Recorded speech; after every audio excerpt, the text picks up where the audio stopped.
bersih kriminalnya. Dan di 30 menit itulah film Spider-Man-nya guys. 2 jam berikutnya adalah film Peter Parker, di mana dia mencari closure ya. Dan dia juga kangen sama MJ, sama Ned. Dia mendam perasaannya, dia mendam rahasia di No Way Home. Dan sebenarnya dia punya kemampuan untuk membicarakan fakta bahwa MJ dan Ned itu ingatannya dihilangkan. Dan Peter Parker adalah salah satu bagian dari teman hidupnya mereka. Tapi Peter memilih untuk memendam rasa tersebut sampai dia konflik jati diri.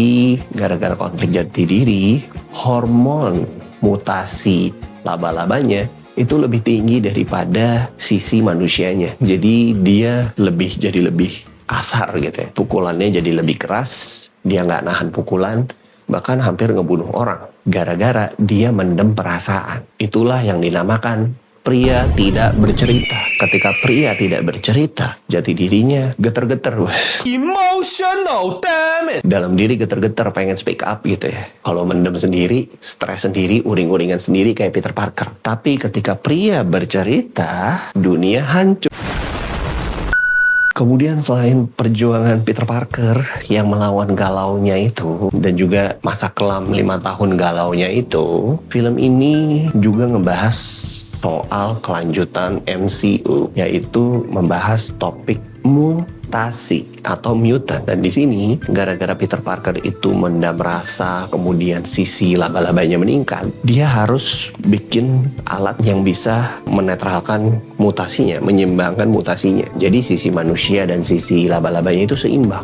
Jadi dia bisa kendalikan kekuatan laba-labanya itu. Dan alat itu, inhibitors namanya, itu kan temanya udah mutant banget nih. Itu udah era mutant banget. Itu alat yang bisa menahan kekuatan mutan. Dan kalau kalian tahu, X-Men itu topiknya selalu anti-mutan, penolakan terhadap mutan, karena mutan berbahaya. Kayak gitu. Menurut gue itu adalah idea atau cikal bakal konflik di era MCU masa depan. Bahkan Bruce Banner juga ngomong kan, ini lu bahaya banget loh, inhibitors universal. Ini bisa untuk semua mutant, nge-suppress kekuatannya. Itu adalah salah satu topik mutan. Topik mutan kedua apa? Penerimaan jati diri, bos. Penerimaan kalau lu tuh adalah orang yang spesial, lu tuh punya kekuatan. Topik-topik kayak gini tuh udah mulai dibahas sama MCU ke belakang-belakang. Yang paling dekat sama Spider-Man Brand New Day itu adalah series Wonder Man. Menurut gue itu series pengantar era mutant paling bagus. Kenapa? Karena dia series Wonder Man tuh ngomongin terus soal punya kekuatan, soal ngumpet-ngumpetin kekuatan,